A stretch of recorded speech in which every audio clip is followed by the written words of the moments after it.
Warahmatullahi wabarakatuh. Bismillahirrahmanirrahim. Alhamdulillahirabbil alamin. Allahumma shalli wa sallim ala sayyidina Muhammadin tahiba bi rahmatillah adada ma fi ilmillah. Salatan wa salaman daimaini bidawami mulkillah wa ala alihi wa sahbihi wa sallim. Alhamdulillah. Lanjutkan kajian kita di pasal 11 dari Khulasah Nurul Yakin yang disusun oleh almarhum Syekhun al-Fadil Ustadzul Fadil Ustadz Umar bin Abdul Jabbar di pasal 11 tentang hayatuhu qabla risalah, kehidupan Rasulullah sebelum kerasulan. Kehidupan Rasulullah sebelum kerasulan. Jadi beberapa saat sebelum beliau mendapatkan wahyu dilantik menjadi rasul. Hinama qala musannif rahimahullah wa nafa'ana bihi wa bi ulumihi fid dharain amin. Hinama qarabal arba'in min umrihi. Di saat beliau mendekati usia umur 40 tahun, habbal ibtiada aninas wal ibadah. Beliau jadi cenderung suka menjauh dari orang-orang. Dimana di saat itu kan kondisi di zaman jahiliyah ya, orang banyak nyembah patung ya, minum homer dan hal-hal perbuatan yang beliau nggak sukain, sehingga beliau cenderung mau menjauh dari hal-hal tersebut, nggak senang gitu ya. Ini khalwat hal yang penting juga ya, yang merupakan jadi entar kebiasaan para asrafun sholihin, para ulama, para sholihin untuk menghindari mudarat ya, biar fokus sama ibadah, renungkan ya, tafakur biar tafakur itu menguatkan keyakinan kita. Juga untuk proses kita pembersihan daripada penyakit hati juga diantaranya kan khalwat. Jadi khalwat itu penting ya. Nabi contohin kita ya. Disebutin nama Imam Ghazali, khalutun nas campur sama orang tuh bisa jadi penyakit. Ketemu sama orang terus ngomongin orang, inilah macam-macam ya, entar sakit hati, macam-macam lah ya. Banyakan begitu. Khalutun nas wadawahum tarkuhum, obatnya apa? Tinggalin mereka. Artinya jangan terlalu banyak bergaul berlebihan, kira-kira nggak ada hal yang positif di situ bisa digali. Lebih baik ya mengurangi. Ya diantaranya itu khalwat. Kalau nyendirinya main handphone ya nggak guna ya. Khalwat di sini maksudnya ya, ibadah, tafakur, murojaah, ya, munajat sama Allah, minta dibersihin hati kita biar makin kuat dalam keimanan, ketakwaan. Nah ini yang penting. Itu yang dilakukan sama Nabi SAW. Ketika menjelang usia 40 beliau senang menjauh dari orangnya. Ya lagi lihat kondisi begitu macam-macam ya. Wal ibadah, dan beliau senang sama ibadah. Wa qad ihtara li ibadatihi ghara Hira, di mana beliau memilih untuk tempat ibadahnya di Gua Hira. Gua Hira ini satu gunung ya, terletak di Shimalul Gharbi, barat daya dari Mekah ya. Kira-kira 4 kilometeran ya, dari Mekah. Jadi kalau kita naik Gua Hira, alhamdulillah kemarin sampai ke sana walaupun letih. Masya Allah, tanjakannya begini lumayan terjal juga, batu doang, nggak ada pegangan, salah jatuh terpelanting ke bawah nih, nggak ada pegangan gitu ya. Yang sampai begininya nih. Katanya itu tuh udah lebih bagus dibandingkan zaman dulu mah katanya tangga-tangganya juga nggak berbentuk gitu. Itu udah bagus lah. Bagusnya segini karena bilang gimana zaman Nabi lebih repot lagi. Rasulullah bolak-balik gitu ya. Itu Rasulullah datang ke Gua Hira itu ada 10 hari, ada seminggu, banyaknya sampai sebulan, kadang sampai kalau nggak salah sampai 40 hari ya. Kadang sana bolak-balik. Udah habis bekal, balik lagi. Udah sama Siti Khadijah. Terus kapan pulang? Kagak, nggak ribet ya. Support beliau ya. Kadang-kadang mungkin kalau bisa jadi sebagian perempuan sekarang keluar sehari 2 hari juga pada ripuh, pada rame. Enggak gitu ya. Support luar biasa ya. Sayyidah Khadijah radhiyallahu anha. Nah itu, ini berapa lama? Kira-kira ada 10 harinya, kadang-kadang ada 2 minggu, kadang-kadang sampai sebulan ya. Nah beliau pulang ke rumahnya bentar aja, bentar ya mungkin komunikasi sama istrinya tercinta Sayyidah Khadijah, balik lagi, bekal lagi, pergi lagi. Nah, itu berkali-kali, jadi beliau datang ke Gua Hira untuk berkholwat, beribadah. Itu berkali-kali. Ibadahnya ibadah apa? Kan belum dapat wahyu, belum dapat syariat. Ibadah yang masih ada daripada ajarannya Nabiullah Ibrahim. Jadi sholat, tapi sholat yang disyariatkan dalam syariat Nabi Ibrahim. Bentuknya nggak tahu persis kayak gimana, yang jelas syariatnya Nabi Ibrahim. Nah begitu.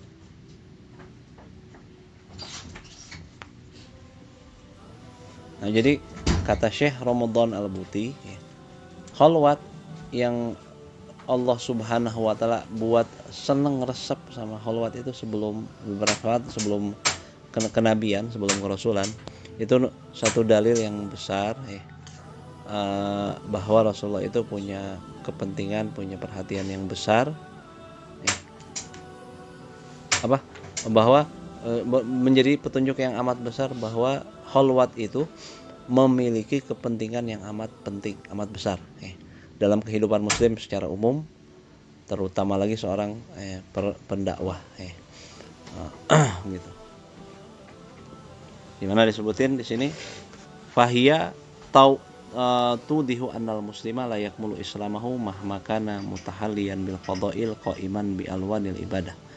Ini nyebutin Syekh Ramadan Al-Buti nyebutkan ini nunjukin bahwa kholwat itu seorang muslim tidak sempurna keislamannya manakala dia hanya berhias dengan hal-hal baik. Dia harus juga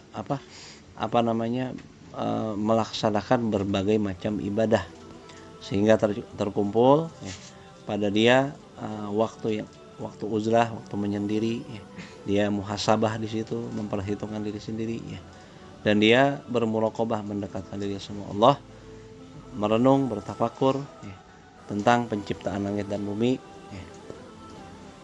dan merenungkan, bertafakur akan dalil-dalil ala azamatillah, petunjuk-petunjuk akan kebesaran Allah Subhanahu wa Ta'ala. Nah begitu. Jadi punya efek sangat besar kalau itu ya, kalau kita bisa jaga diri kita, bisa praktekkan kholwat. Tadi kholwat itu bagus ya, cuman kalau orang-orang yang kira-kira kholwatnya nakal ya hati-hati juga. Al-jalisu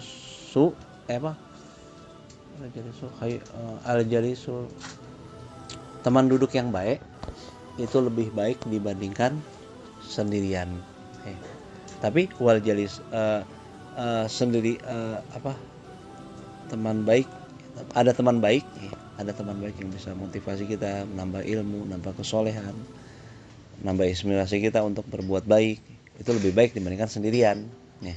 Tapi kalau kira-kira nggak ketemu al-jalisul khair itu orang baik, teman duduk baik, lebih baik sendirian. Sebab untuk duduk sendirian itu kadang-kadang kita perlu amanat juga, dalam tanda kutip, kadang-kadang suka nakal juga, bisa kadang-kadang beberapa orang sendiri ini kayak gitu. Nah jadi kholwat itu penting, menjadi kebiasaan ulama para sholihin. Nah beliau pilih Gua Hira itu kecil, tingginya kira-kira nggak nyampe 2 meter, cuman 1, berapa sih kecil banget, masuk ke dalam. Subhanallah, itu tempat sampai sekarang entah wallahu alam ya itu wangi Rasulullah atau bukan, masih wangi sampai sekarang tempat itu. Jadi tempatnya cuman cukup berapa sejadah dah, jadi tempat kecil cuman tinggi banget. Kalau kita lihat ke depannya itu Mekah, perkampungan Mekah semua kelihatan, kota-kota Mekah kelihatan semua, Masjidil Haram kelihatan di situ, cukup tinggi lumayan. Nah wa kana yahuzu ma'ahu zadahu, di mana beliau yahuzu membawa ma'ahu bersama beliau dalam perjalanan ke Hira itu zadahu, bekal-bekalnya. Wa idza faragha raja'a ila zaujati, kalau sudah selesai sesi beliau kholwat tadi, ada yang macam-macam tadi, beberapa hari, yang jelas nggak semalam, beberapa malam. Bahasa Sunda menyepen nyepen tuh bukan niatnya pasugihan atau segala macam. Kalau enggak, untuk fokuskan, jernihkan pikiran kita untuk apa ya, buat muqarabah, mendekatkan diri kita sama Allah. Nah, karena kalau lagi rame kan susah ya, fokus segala macam ya. Biar ngasah khusyuk kita, ngasah hudur kita, bersihin hati kita dari berbagai macam noda penyakit hati dan sebagainya, untuk nguatin keyakinan juga tafakur ya. Banyak pokoknya, intinya buat macam-macam, udah baca Quran macam-macam. Nah, kadang-kadang ini yang menjadi rusak nih, orang-orang sebenarnya itu aslinya bagus, tapi banyak orang yang menjadikan itu berkesan buruk, kayak wiridan apa yang memang harus orang wiridan, seorang muslim harus wirid. Bahkan Habib Abdurrahman Assegaf, man laisa lahu wirid fahuwa kirid, dalam Risalatul Mu'awanah Habib Abdurrahman Assegaf Muqaddam Sani ya, sesepuhnya Assegaf, beliau bilang apa, orang yang nggak punya wirid sama aja kayak monyet, kata beliau, kayak kera. Kenapa kok kayak kera? Ya kalau bilang makan dia makan juga, minum dia minum, kawin dia kawin, apa bedanya, tidur dia tidur, sama aja dong kalau gitu. Muslim, seorang mukmin, seorang manusia, orang hamba yang berakal mestinya bisa lebih dari mereka. Cuman sekedar begitu doang mereka juga sama. Harus apa? Harus banyak zikir, harus banyak beribadah sama Allah ya.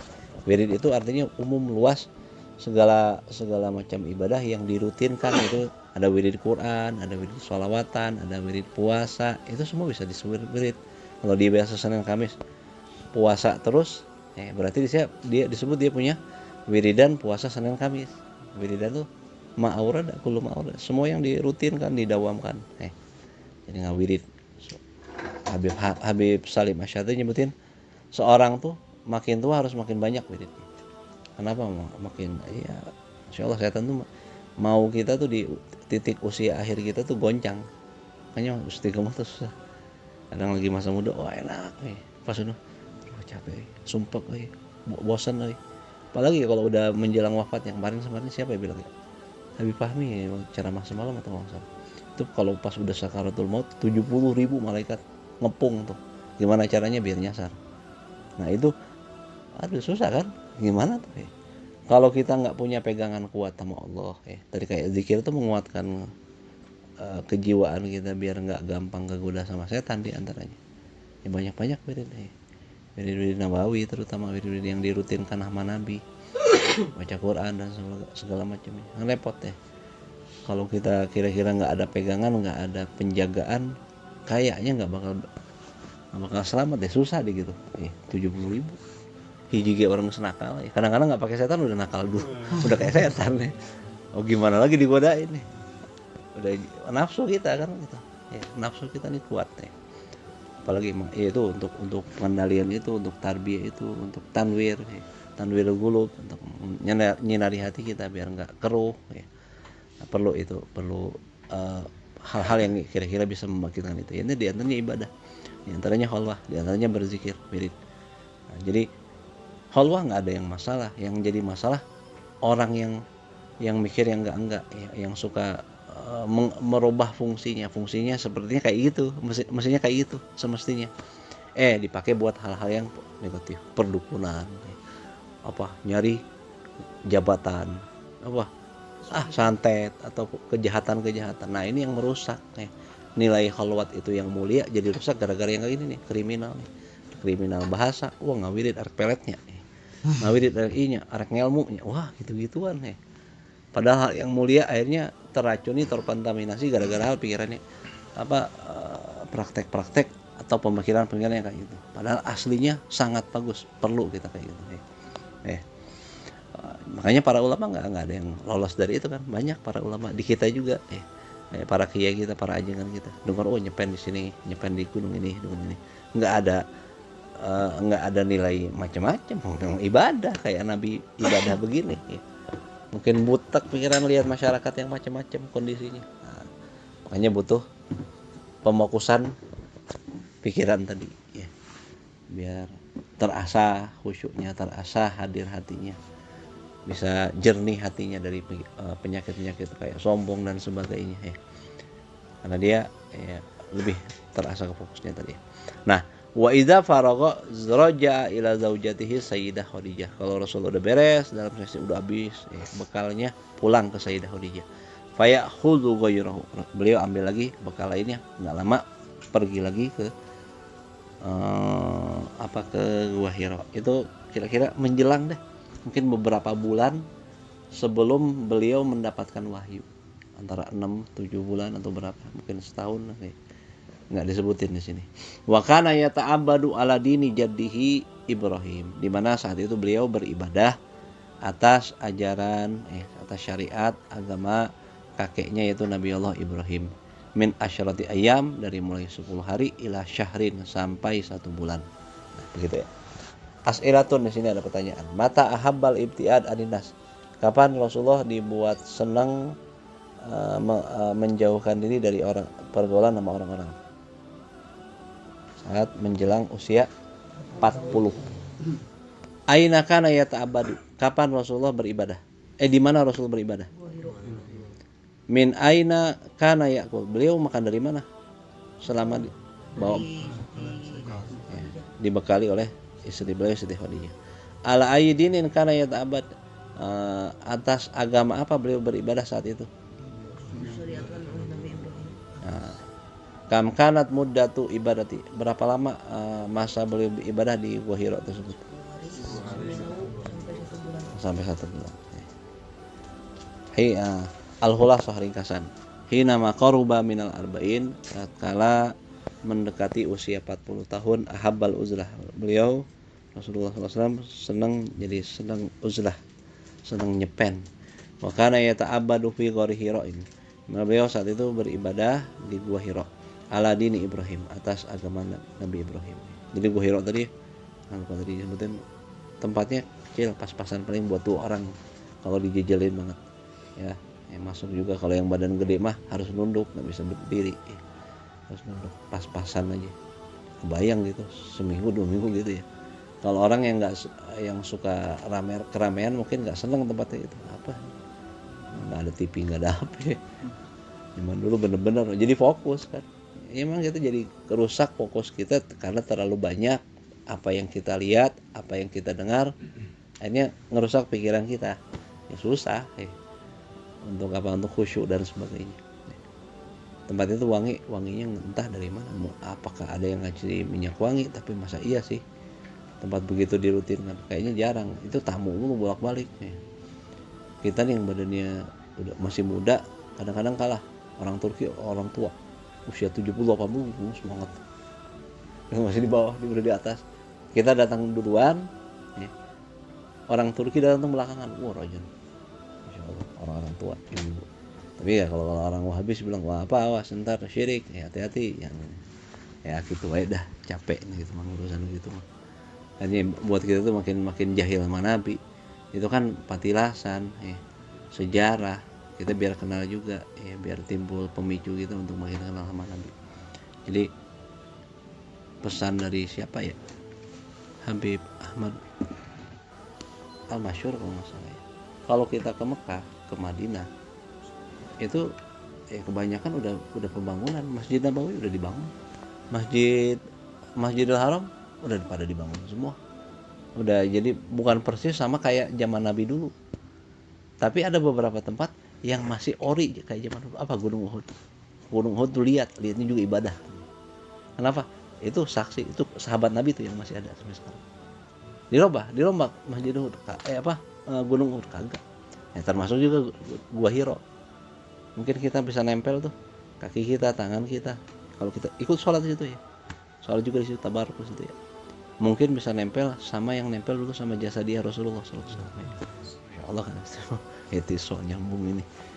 Mahal banget nih. Sayang kalau umroh atau haji seperti mereka haji, cuman ngambil manasik aja udah. Ya memang itu wajib, penting. Tapi masa kita nggak dapetin hal-hal kayak gini yang mungkin bisa kita ingat-ingat ya, mungkin jadi kebaikan yang lebih lagi sama kita tadi. Khulasatu daurul awal. Sekarang ringkasan dari periode pertama, dari nomor 1 sampai 11, pasal 1 sampai pasal 11. Ini lil hifdzi, untuk diapal, untuk diingat-ingat. Sayyiduna Muhammad bin Abdullah wa Aminah al-Qurasyiyah. Adapun junjungan kita Nabi Muhammad bin Abdullah, putranya Abdullah, dan Aminah al-Qurasyiyah. dan putra dari Abdullah dan Aminah al-Quraisyah. Ya, dua-duanya dari Bani Quraisy. Huwa akhirul anbiya. Beliau ini adalah akhir dari para nabi. Wa Rasulullah ila jami'in nas. Beliau juga merupakan utusan Allah untuk semua manusia. Nabi terdahulu dikhususkan untuk umat-umatnya, tapi nabi diutus untuk segenap manusia, bahkan segenap alam semesta. Untuk apa? Diutus untuk apa? Untuk ajarin semua terutama manusia dan jin liya'budullah wahdah, untuk menyembah Allah semata-mata, untuk menyembah Allah. Nah, itu utusannya, pesannya. Wala yusyrikuna bihi syai'an, dan jangan menduakan Allah dengan apapun juga.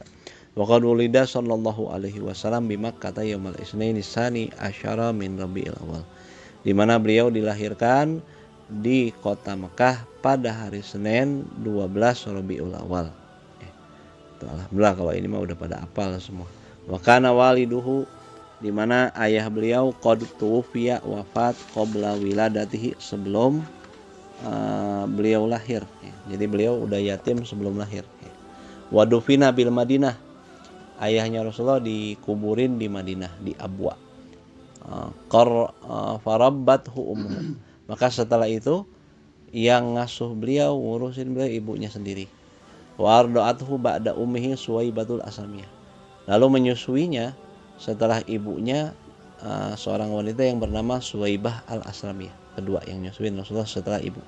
Siti Aminah pertama kali ibunya, setelah itu disusui sama Suwaibah al-Aslamiyah. Summa Halimatus Sa'diyah, terus ketiga sama Halimatus Sa'diyah, ini yang paling lama 4 tahun.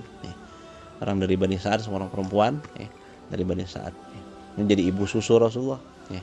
Ketika Rasulullah udah di Madinah, Halimah pernah datang, Rasulullah muliain luar biasa, dikasih kambing, dikasih macam-macam dibekali banyak Rasulullah senang. Alhamdulillah Halimatus Sa'diyah masuk Islam juga, sama kayak Suwaibatul Aslamiyah. Wa fi sadisah min umrihi tuwfiyat ummuhu bil Abwa. Lalu di tahun ke-6 dari usia beliau, berarti ketika Rasulullah usia 6, wafatlah ibunya di Abwa, ralat. Yang di Abwa itu ibunya. Fahadonathu Ummu Aiman. Maka setelah itu yang ngasuh beliau Ummu Aiman. Ummu Aiman Barakatul Habasyah, beliau ini budak dari negeri Habasyah, dari negeri Afrika. Ini banyak kan dari Afrika. Wa kafalahu jadduhu, itu Ummu Aiman ini kalau budak dari ayahnya, peninggalan ayahnya. Wa kafalahu jadduhu, lalu yang menanggung biaya hidupnya kakeknya. Itu Abdul Muthalib. Wa fi saminah min umri, di usia Rasulullah 8 tahun tuwfiya jaddu, wafat kakeknya. Betubi-tubi Rasulullah ya. Jadi jangan kira orang bisa menghadapi hidup ini lolos saja. Ini dunia mah bukan darus saadah, bukan negeri kebahagiaan, pasti ada aralnya. Rasulullah juga dapetin kayak gitu dari kecil makanya. Makanya kadang orang tuh, banyak orang besar itu dibesarkan dengan kesulitan hidup. Kalau kita mau afiah jarang yang jadi orang besar. Rasulullah itu susah. Belum lahir udah meninggal lah ya. Udah lahir nggak lama uminya meninggal. Nggak lama kakeknya meninggal. Habis kakeknya cowoknya bertubi-tubi gitu ya. Jadi jangan harapkan satu kehidupan yang cerah tanpa ada dilalui dengan kesulitan hidup. Pasti ada kesulitan harus ada perih Nabi aja perih. Jadi orang yang mengharapkan dunia itu selalu senang, enggak dewasa dia. Memang kita siapa, Nabi aja mendapatkan susah apalagi kita gitu. Anggap gitu aja biar buat penawar kita biar sabar gitu maksudnya. Wa fitasi'ah min umrihi safara ma'ami Abi Thalib ila Syam. Lalu pada usia 9 tahun Rasulullah pergi melakukan perjalanan bersama pamannya yang bernama Abu Thalib ke negeri Syam. Ini perjalanan pertama ke negeri Syam. Syam itu beberapa negara sekarang, diantaranya Suriah. Wara'ahu Buhaira. Nah, ketika di perjalanan Rasulullah kelihatan sama Bahira. Siapa Bahira itu? Rahib, seorang rahib, seorang pendeta. Fa'arafahu, lihat begini nih Bahira nih, orang ahli kitab, piawai, tahu ilmu-ilmu yang beliau baca di kitab. Wah, ini mah Nabi. Jalan dinaungi sama awan. Terus kalau bernaung di satu pohonnya gini kayak mayung ini gitu. biar Rasulullah itu. Semua diperhatiin fisiknya Rasulullah itu. Mereka itu orang-orang Yahudi itu disepatin sama Al-Quran, ya'rifunahu kama ya'rifuna abna'ahum. Kenal Rasulullah layaknya mereka kenal sama anak. Kita sama anak gimana sih? Tahu tompel di bawah ini apa segala macam. Sifatnya begini, oh kalau begini bisa marah, kalau gini senangnya gini segala macam. Mereka kenal sama Nabi gitu tuh. Fisiknya, kebiasaannya tahu. Dari mana? Dari kitab Taurat, kitab Injil, kitab Zabur. Jadi lihat Rasulullah begitu, wah ini nih Nabi yang bakal diutus. Tahu, memang mereka menunggu-nunggu. Nah saat itu akhirnya suruh balik. Kenapa? Kalau pergi ke Syam memang ada orang yang hasut, nggak senang sama Rasulullah, mau berniat buruk sama Rasulullah. Ini suruh balik aja. Saat itu Abu Thalib dengar kayak ini, bingung ya, apa sih cerita begini ya. Tapi karena takut dia sayang sama ponakannya, perjalanan yang udah jauh sekalipun ya sudah balik demi keselamatan ponakannya tadi Rasulullah SAW. Nggak pikir-pikir kalau orang dagang wah ngus kepala nih orang kumaha can munang bati can naon. Nah, mungkin mikirnya gitu. Enggak karena sayangnya sama ponakannya enggak udahlah. Apa-apa enggak untung demi keselamatan ponakannya tadi ya. Wa fil khamisati wal 20 min umri safara fi tijarati li sayyidah Khadijah. Nah, pada Rasulullah udah usia dewasa, usia 25 tahun ya. Rasulullah pergi lagi ke negeri Syam kedua kalinya. Nah, tapi dalam hal ini dia bawa perdagangan barang dagangnya Sayyidah Khadijah. Sayyidah Khadijah setelah lihat wah Rasulullah ini terkenal dengan amanahnya, dengan jujurnya, tentang akhlaknya, tertarik ya. Hanya disewa lah Rasulullah untuk bawa ekspedisi dagang tadi ya. Pergi ke sana ya, perjalanan yang luar biasa buat budaknya Sayyidah Khadijah atau siapa namanya kemarin budaknya Sayyidah Khadijah terpanah. Wah ini kok Masya Allah akhlaknya luar biasa. Orang kan baru tahu tuh kalau udah jalan bareng di perjalanan tuh orang baik ketahuan baiknya. Kalau orang yang yang pelit, yang akhlak buruk kelihatan sok aja. Mau tahu orang kualitas orang tuh lihat di perjalanan, jangan sebentar, sejam 2 jam masih jaga-jaga, masih pertahanan setahun, sehari 2 hari masih pertahanan. Udah 2 bulan 3 bulan, nah ketahuan aslinya. Oke ya, modalnya patut. Nah, Rasulullah buat siapa namanya Safina atau siapa ya namanya itu senang terkagum dengan akhlaknya, dengan perilakunya, dengan santunnya sama orang, dengan kalau dagang tuh kalau lihat orang lihat ada orang nggak mampu ya diringankan, nggak disusahkan. Terus bilang apa? Rahimallahu rajulan samhan idza ba'a wa samhan idza ishtara. Allah akan merahmati seorang yang ketika dia beli banyak maafin, ketika jualan juga banyak maafin. Maksudnya enggak ini kuduk gitu, enggak. Ini ada orang nggak mampu, orang tua sudah nggak apa-apa, senang dikasih gratis ya. Begitu ya. Kalau diantara amalan nih dari Mama Kosasi, kalau beliau beli sesuatu pakai nilai aja ya. Misalkan beli kopi demang baraha 10 ribuan, nggak bilang kilonya. Kenapa coba? Ya bisa jadi kan orang timbangan segala macam. Rahmat itu samhan ida atau juga samhan ida secara samhan ida juga. Rahmat memaafkan, toleransi ketika beli ya sudah 10.000 pokoknya terserah dia kan. Karena beli sama mai gula sekilo enggak harus sekilo pas, kurang nggak boleh, kalau lebih ya nggak apa-apa. Tapi kan prakteknya gimana? Ada yang sekilo pas? Bukan nggak ada, cuman banyak yang ngurang-ngurangin, ntar masuk wailul mutaffifin, neraka bagi orang yang suka ngurang-ngurangin timbangan sama takaran. Nah tahu berangkat dari situ ya sudahlah, jangan beli aja dengan nominal. Terserah kalau anak bilang 10.000 ya terserah Mang Ai jualnya 10.000 segimana, sehingga halal buat penjual, halal buat pemberi gitu ya. Nah Rasulullah praktekkan hal-hal kayak gini nih ya. Hal-hal kayak gini yang buat orang tuh senang. Tapi subhanallah pulang bawa untung besar ya. Nggak pernah dapetin untung ekspedisi dagangnya layaknya yang dibawa sama Rasulullah. Makin tertarik, makin kepincut saya dari ini. Wa ba'da ruju'i bi syahrain tazawwaja biha. Maka setelah kepulangan Rasulullah 2 bulan setelah pulangnya Rasulullah dari perjalanan tersebut, akhirnya Rasulullah menikah dengan Sayyidah Khadijah. Wa kana umruha arba'ina sanah. Saat itu usianya Siti Khadijah 40 tahun. Wa fil Rasulullah 25 tahun.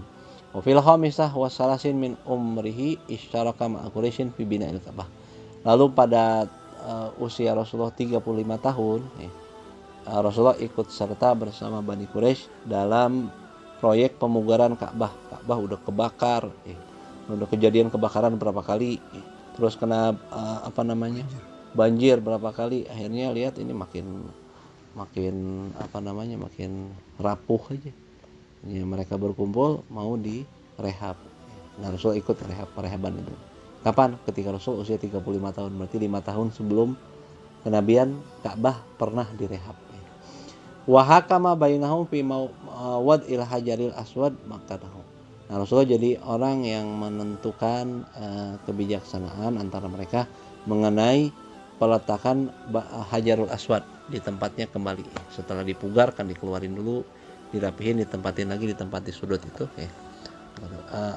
Itu Rasulullah yang menjadi mengeluarkan kebijaksanaan sehingga tidak jadi perselisihan. Sebab ibarat kalau dibilang bisa ruhnya Ka'bah, ya ruhnya Ka'bah, ya Hajarul Aswad itu. Megang itu berarti megang kehormatan, wah, jadi kebanggaan luar biasa. Rasulullah biar nggak sampai itu jadi konflik, Rasulullah punya kebijaksanaan, suruh ketika angkat itu ditebarin sorban ditebarin, taruh batu di situ untuk ngangkut ke tempatnya, suruh pegang kepala suku masing-masing di ujung-ujungnya, sehingga semuanya merasa terlibat di situ, mendapatkan kemuliaan untuk bawa Ka'bah. Itu kan bijaknya Rasulullah, akhirnya nggak ada konflik. Setelah sudah sampai ke dekatnya, Rasulullah yang angkat ke tempatnya, gitu ya. Nah, wa qad ishtahara baina qaumihi bil hisalil mahmudah, di mana Rasulullah sudah dikenal antara kaumnya dengan beberapa sifat, banyak sifat yang mulia. Wa kanu yuhibbunahu wa yahtarimunahu. Nah, di mana mereka saat itu sebelum kenabian mereka cinta banget sama Nabi, menghormati Nabi luar biasa. Nggak siapa, semuanya, nggak keluarga, nggak orang luar, tetangga, semua sayang sama Nabi. Ya, orang sifatnya luar biasa, bagus, nggak ganggu orang, baik-baik aja. Hatta laqabuhu bil amin, sehingga Rasulullah dilakobin, dijulukin dengan al-amin, orang yang amanat, orang yang baik, orang yang amanat. Wa qad hafizahullah min a'malil jahilah, di mana Rasulullah SAW dijaga sama Allah Subhanahu wa taala dari berbagai macam perbuatan di masa jahiliyah. Minum khamar, zina udah biasa aja, hal-hal biasa, nggak ada jadi cemoohan atau apa. Rasulullah dijaga. Rasulullah satu waktu pernah di masa mudanya itu ada pemuda lagi happy lah gitu ya, happy bawain musik, pukul tabu alat musik segala macam. Ya kalau orang mah rehat-rehatan lah, rehat-rehatan gitu, asik-asikan. Nah, Rasulullah pas lihat begitu sempat pernah tertarik ke tempat itu, mau datang, tapi subhanallah pas mau datang mau ikut serta di situ, maksudnya mau nonton aja, bukan mau ikut minum khamar sebagaimana mereka minum khamar di saat itu, ikut zina, enggak, pengen ikut aja, sesekali gitu, sebagai pemuda mungkin pengen refreshing dan sebagainya. Tapi subhanallah begitu mau nyampe sana, Rasulullah dibuat ngantuk, diutus malaikat Jibril dibuat ngantuk sampai tertidur. Beliau nggak bangun kecuali sudah matahari menerpa, sinar matahari menerpa muka beliau. Nah, udah pagi, nggak sempat. Itu penjagaan Allah. Itu Rasulullah yang sebutin ketika kenabian. Wah, aku ini pernah di masa muda cenderung pengen gitu, tapi Allah buat ngantuk luar biasa, nggak tertahan sampai akhirnya tertidur di tempat sebelum tempat itu. Wa kana yata'abbadu fi ghairi Hira ala dini jadi Ibrahim, di mana saat itu Rasulullah beribadah di gua Hira menurut syariatnya kakek beliau Nabi Allah Ibrahim yang masih ada. Nah, gitu, insyaallah minggu depan kita bahas periode kedua. Ini kan periode sebelum kenabian, daurul awal. Ntar minggu depan periode pertama, periode kedua, tentang kehidupan Rasulullah, mulai dari startnya dari mendapatkan wahyu. Jadi di kelompok-kelompokin. Ini kelompok sebelum dapat wahyu, ini kelompok setelah dapat wahyu gitu. Ya, wallahu a'lam bishawab. Ya Rabbana